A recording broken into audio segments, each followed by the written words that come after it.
Speaking to the artist within you, the script is sacred. Let me tell you a fact. Good ideas are everywhere. And most times these folks with these good ideas keep their mouths shut and their minds unstressed, looking for an easy way to implement their ideas or someone else to do it for them. The few who do choose to forge through the fires and take the time to write these scripts, regardless of the content or its level, are fellow artists. Respect their work as you would like your own respected. Speaking to the script, the complexity to dissect this depends in part on the volumes of written words you have. Now, if you're dealing with a first-time story and universe, then it's fairly simple. All you need and have is the script. Though if you're dealing with a story and universe that has already established canon and lore, now you're dealing with a bigger can of worms. At this point, you have to sort through it all to see what you can use and or not use. Remember how I said the script is the coloring book? Well, this is kind of where that comes into play.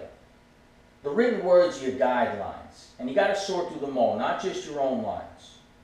You don't just color in the part of the picture you like best. I mean, you can, but you got to do all the work to get the full effect.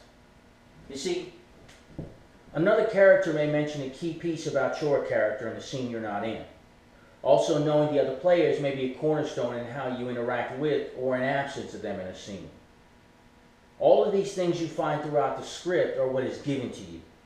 Kind of like the last set of letters given to a contestant in the final round of Wheel of Fortune, RSTLE. From there, this is where the colors and the molds fit in. You take what's given to you in the script, and from there, you fill out your character with choices you make.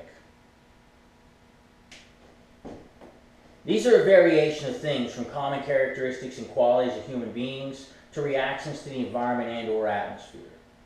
Psychological tics, emotional wounds, brilliance of mind and deficiencies of the soul. This is where you create backstories and entire lives for your characters and worlds they live in. The same as how most of humanity is done as children. If you've never stopped doing this, you're in a great place. If you have, it's like riding a bike. Just get back on, you'll be rolling in no time. Again, this isn't anything new, but more so about reestablishing the old. Keep in mind, the lines are there for a reason. This isn't just about you understanding it. Your scene partner has to understand it, and more importantly, the paying audience has to understand it. If you disrespect the lines, you may needlessly confuse everyone. Understand, lines are more than just lines. These are the spoken thoughts of a living being. Those words are generally spoken with subtext. It is you as the actor who is ultimately responsible for creating your character's intent after receiving what has been given to you. You have to discover what your lines are thinking and feeling behind what they're saying. This, along with what I spoke of previously, is part of the layering process. I'll get into the details of layering later on. Within the lines, it is your charge to mine them for whatever you can before adding on to them. Aside from pieces like subtext and intent, it is there that you'll find pieces about relationships between characters, varying paradigms, the tone and pulse, the conflict and objective, along with pieces about the greater story more involved.